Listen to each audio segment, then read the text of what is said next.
यही बात रामायण में गोस्वामी महाराज ने लिखी कि सुनहु तात यह अकथ कहानी, समुझत बनई न जाई बखानी। का ये अकथ कथा है, महसूस करने से महसूस होती है, इसका बखान नहीं हो सकता। अब महसूस कैसे करेंगे? महसूस तो तब हम करेंगे जब हमको इसके विषय में कुछ जानकारी होगी। जानकारी होगी कैसे? क्या रामायण पढ़ने से, या गीता पढ़ने से, या कुरान बाइबल पढ़ने से, या घंटी बजाने से? अरे भाई, इन चीजों की जानकारी जब यहां कहीं है ही नहीं तो होगी कैसे? इसी रामायण में गोस्वामी महाराज ने लिखा कि जड़ चेतन गुण दोष में विश्व कीन करतार, और संत हंस गुण गहई परिहरि बारी विकार। कहा जब जिसने संसार बनाया उसने तो दो तरह से, यानी दो तरह के मसाले लिए संसार की रचना कर दी। एक मसाला जड़ का और दूसरा मसाला चेतन का, और गुण और दोष यानी दो तरह के कर्म बना दिए। ये तो सब कुछ उसने कर दिया, रचना पूरी हो गई, लोग यहां पर फंस भी गए। लेकिन यह भेद किसी को मालूम नहीं।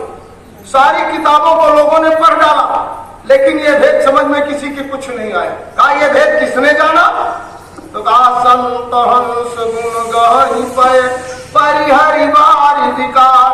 कहा इस भेद को केवल सच्चे महात्माओं ने जाना। जब सच्चे महात्मा आए तब उन्होंने इस भेद को खोला। कैसे? कहा जैसे बाल्टी में दूध रखा है और उसमें पानी भी मिला हुआ है, तो अब तो खैर मशीन बन गई है कि उसमें डाल दो तो बता देती कितने परसेंट पानी है। लेकिन अगर किसी से कहा जाए कि भैया इतने परसेंट पानी अलग कर दो और बाकी प्योर दूध निकाल के अलग कर दो, तो अभी कोई ऐसी मशीन नहीं बनी कि पानी को अलग कर दे, दूध को अलग कर दे। महात्मा कहते हैं केवल ये ताकत किसमें है? कहा हंस में।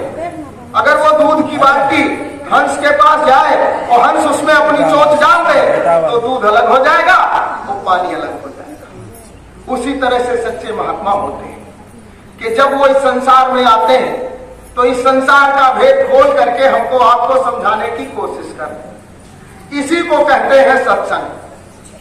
यानी जब वो इस संसार के भेद को खोल करके हमको आपको समझाने का काम करते हैं, इसी को कहते हैं सत्संग।